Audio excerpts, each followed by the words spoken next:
You're listening to Damaged, Necessary Evils, written by Onley James, narrated by DiCosimo. Prologue.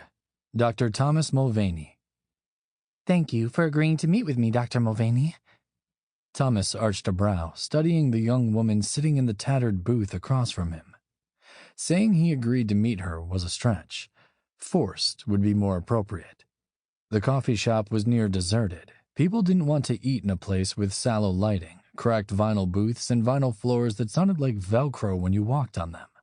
Once, the place had probably been vibrant, but now it was a shell of its former self, the coffee shop that time forgot.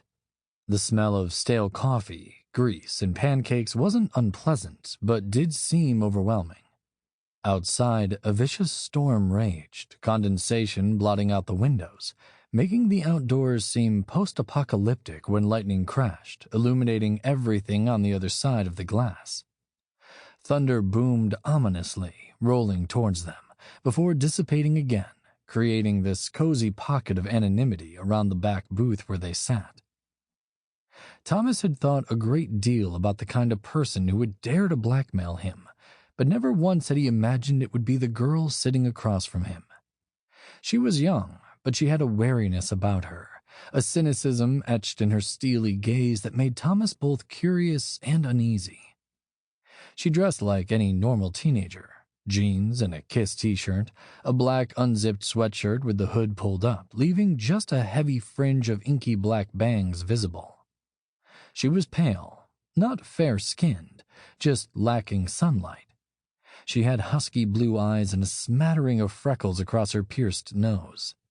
She reminded him of his youngest, Adam, though she was much older. She seemed not nervous exactly, more resigned, like she didn't like what she was doing, but she had no choice. Blackmail was a tedious thing, no doubt.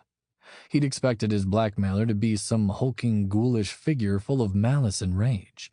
Thomas could have dealt with that easily, but this was far more unnerving.